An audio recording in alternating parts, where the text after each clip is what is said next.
జై తెలంగాణ. ప్రతి సంవత్సరం మన కేసీఆర్ గారి జన్మదిన వేడుకలను అద్భుతంగా నిర్వహిస్తున్నటువంటి మాజీ మంత్రివర్యులు మన సనత్ నగర్ శాసనసభ్యులు మిత్రులు తలసాని శ్రీనివాస్ యాదవ్ గారికి, కార్యక్రమానికి ముఖ్య అతిథిగా విచ్చేసిన మన పార్టీ కార్యనిర్వాహక అధ్యక్షులు గౌరవనీయులు కేటీఆర్ గారికి, అదేవిధంగా శాసన మండలిలో మన ప్రతిపక్ష నాయకులు గౌరవనీయులు మధుసూదనాచారి గారు, శాసన మండలి కౌన్సిల్ డిప్యూటీ చైర్మన్ గారు బండా ప్రకాష్ గారు, మరి మాజీ మంత్రివర్యులు మహమూద్ అలీ గారు, రవిచంద్ర గారు, శ్రీనివాస్ గౌడ్ అన్న గారు, సత్యవతి రాథోడ్ గారు, రవీంద్రన్న గారు, కవిత గారు, చంద్రశేఖర్ రెడ్డి గారు, నవీన్ రెడ్డి గారు, కాలేరు వెంకటేశ్వర గారు, వేదిక మీద ఉన్న పెద్దలు, మరి మన కేసీఆర్ గారి జన్మదిన వేడుకలను ఇంత అద్భుతంగా జరుపుకోవడానికి వచ్చినటువంటి బీఆర్ఎస్ కుటుంబ సభ్యులకు, మీడియా మిత్రులందరికీ పేరు పేరున నమస్కారం తెలియజేస్తా ఉన్నా. నిజంగా ఈరోజు కేసీఆర్ గారి జన్మదినం రాష్ట్రం అంతా కూడా ఒక పండగలాగా జరుపుకుంటా ఉన్నారు. కేసీఆర్ అంటే ఒక వ్యక్తి కాదు, కేసీఆర్ అంటే ఒక నాయకుడు కాదు, కేసీఆర్ అంటే 4 కోట్ల ప్రజల భావోద్వేగం. 1954లో మన కేసీఆర్ గారు పుట్టారు. ఇప్పుడు 2024 25వ సంవత్సరం. అంటే కేసీఆర్ గారు పుట్టిన 2 ఏళ్లకే ఉన్న తెలంగాణను ఆంధ్రలో కలిపింది ఆనాటి కాంగ్రెస్ పార్టీ. 1969లో మలిదశ తెలంగాణ ఉద్యమం వచ్చినాడు కేసీఆర్ గారి వయసు 15 సంవత్సరాలు. 15 సంవత్సరాల వయసులో ఆనాడు 69 తెలంగాణ ఉద్యమంలో పాల్గొని జై తెలంగాణ అని పోరాడిన నాయకుడు కేసీఆర్. ఆ తర్వాత తెలంగాణ ప్రాంత నాయకులు ఇష్టమున్నా లేకపోయినా ఆ ఆంధ్ర పాలకుల పార్టీల చేతుల్లో వీళ్ళందరూ కూడా పనిచేస్తూ వచ్చారు. కేసీఆర్ గారు కూడా తెలుగుదేశంలో పనిచేశారు.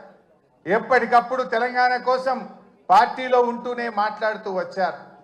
కానీ అన్నీ గమనించిన తర్వాత ఇంకా రాష్ట్ర ఏర్పాటు తప్ప తెలంగాణకు మోక్షం లేదు, సమైక్య రాష్ట్రంలో న్యాయం జరగదనుకున్నారు కనుక ఆనాడు కరెంటు బిల్లులు పెంచితే ఇది తెలంగాణ రైతుల పాలిట ఉరితాడైతుందని చెప్పి అన్నీ ఆలోచించి వందల వేల గంటల మేధోమదనం జరిపి తెలంగాణ ఉద్యమానికి కేసీఆర్ గారు శ్రీకారం చుట్టారు.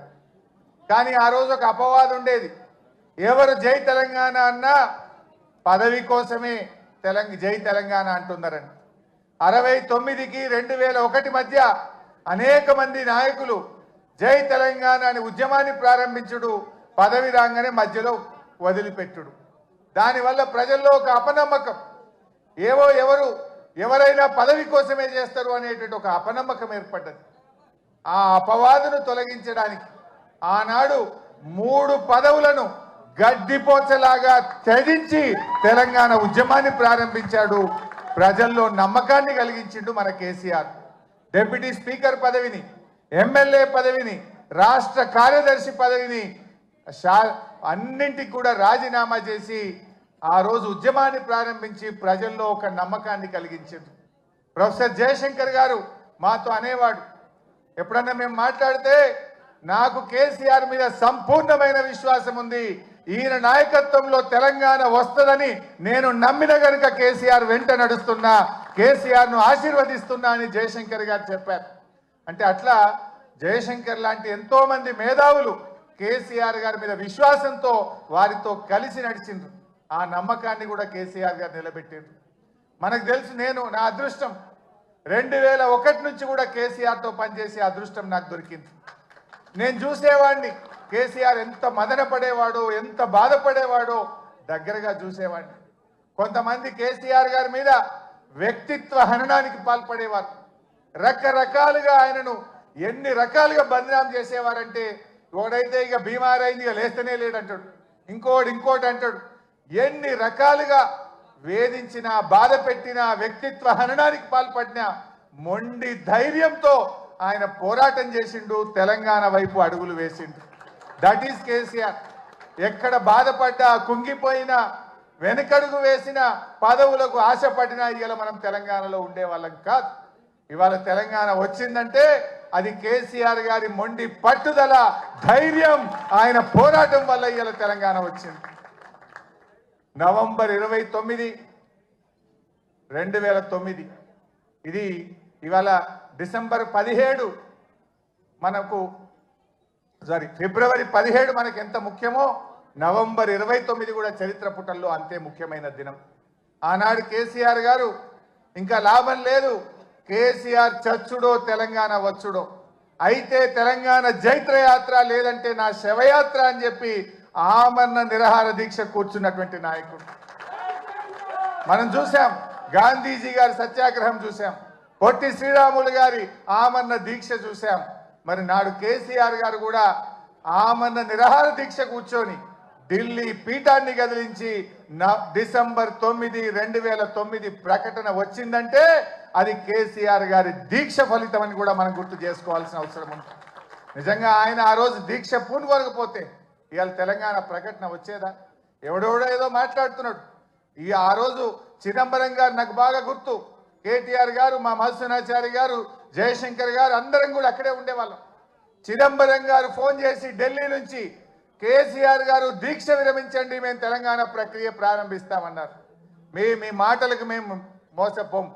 మీరు స్పష్టంగా ఢిల్లీ నుంచి తెలంగాణ రాష్ట్ర ఏర్పాటు ప్రక్రియ ప్రారంభిస్తున్నామని స్పష్టమైన ప్రకటన కేంద్ర ప్రభుత్వం నుంచి చెప్తే తప్ప నా దీక్ష విరమించను అని చెప్పి కేసీఆర్ గారు చెప్పింది. అప్పటికి 11 రోజులైంది. మనిషి ఆ మంచం మీద నుంచి ఒక్కొక్కసారి వణుకుతో దాదాపు ½ ఫీట్ ఎగురుతూ ఉండే బాడీ, తన కంట్రోల్లో తాను లేదు. కానీ ఆ పట్టుదల మాత్రం సడలేదు. మా కళ్ళల్లో నీళ్లు తిరుగుతున్నాయి, ఎంతో బాధపడ్డాం. కానీ ఆయన మాత్రం కేంద్ర ప్రభుత్వం తరఫున రాష్ట్ర ఏర్పాటు ప్రక్రియ ప్రారంభమైందంటేనే దీక్ష విరమిస్తా అన్నాడు.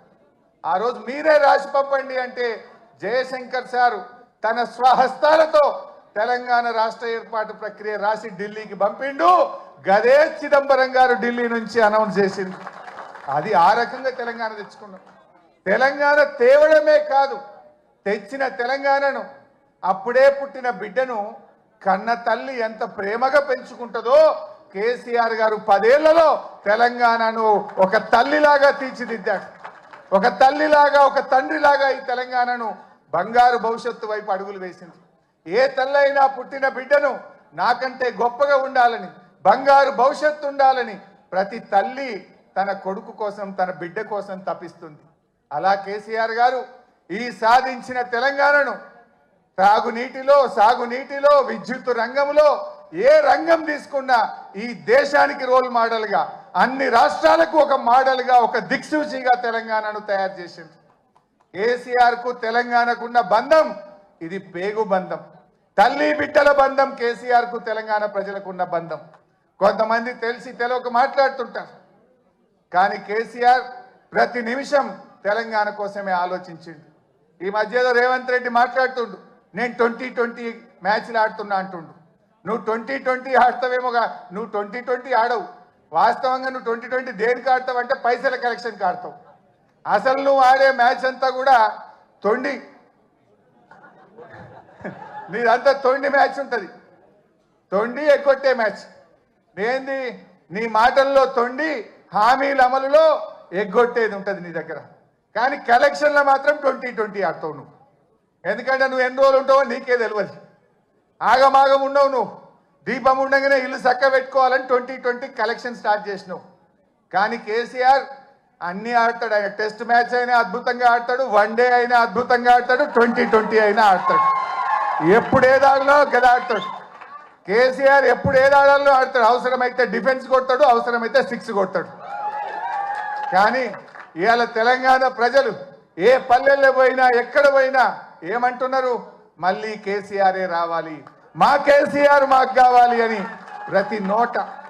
ఇది నేనేదో ఉపన్యాసం కోసం చెప్తలేను. కారులో పోతా ఉంటే సిగ్నల్ పడితే పాపం ఉన్నది, ఇట్లా తలుపు కొట్టి అద్దం దించి సార్ కేసీఆర్ కావాలి, మళ్ళా మనమే రావాలి, వీడు బాగలేడని. అది ట్యాక్సీ డ్రైవర్ కావచ్చు, ఆటో డ్రైవర్ కావచ్చు, అది ఎవరన్నా కానీ ఆ రోడ్డు మీద పోయే పిల్లలు కావచ్చు మళ్ళీ కేసీఆర్ కావాలని మాట్లాడుతున్నారు. ఇది ఈరోజు తెలంగాణ సమాజం కోరుకుంటుంది. ప్రజలకు అర్థమైంది. ఎప్పుడన్నా ఎవరికైనా పిల్లలకు తల్లిదండ్రుల మీద కోపం రావచ్చు, కానీ ఆ ప్రేమ మాత్రం ఎప్పటికీ పోదు. కేసీఆర్ది తెలంగాణ ప్రజల మధ్య ఉన్నది తల్లి పిల్లల బంధం, పేగు బంధం. ఇవాళ అందరూ కూడా కేసీఆర్ని కోరుకుంటున్నారు. జనరల్గా ఏమంటారు, ఓటమి విజయానికి నాంది అంటారు. మనం మొన్న ఓడితే ఓడొచ్చు, కానీ రేపు భవిష్యత్తులో మరో 3 టర్ములు బీఆర్ఎస్ పార్టీ గెలవడానికి ఇది నాంది కాబోతా ఉంది. సరే అది ఎప్పుడు వస్తాయా ఏమొస్తాయా రాని, కానీ అందరు కూడా ఇలా కేసీఆర్ వైపు చూస్తూ ఉన్నారు. నిజానికి కేసీఆర్ లేకపోతే ఈ తెలంగాణ వచ్చేదా ఇలా ప్రతి ఒక్కరు కూడా ఆలోచించాల్సినటువంటి అవసరం ఉంది. ఎవరో ఎంతో మంది మాట్లాడుతుండ్రు, ఒకటి తెచ్చినామంటుండు, ఇంకొకటి ఇచ్చినామంటుండు, కానీ ఇలా తెలంగాణ వచ్చిందంటే, ఢిల్లీ కదిలిందంటే దానికి ఒకే ఒక్కడు కారణ జన్ముడు మన కేసీఆర్. ఆ కేసీఆర్ గారి జన్మదినం ఈరోజు మనందరం కూడా ఇంత ఉత్సాహంగా మా తలసాని సీనన్న నాయకత్వంలో జరుపుకోవడం చాలా సంతోషం. సీనన్న గారిని ఇంత అద్భుతంగా ఆ పాటలు కానీ ఈ కార్యక్రమాన్ని ఇంత అద్భుతంగా నిర్వహించినందుకు హృదయపూర్వకంగా సీనన్నకు నేను కృతజ్ఞతలు కూడా తెలియజేస్తూ, మరి నాకు ఈ అవకాశం ఇచ్చినందుకు ధన్యవాదాలు. జై తెలంగాణ.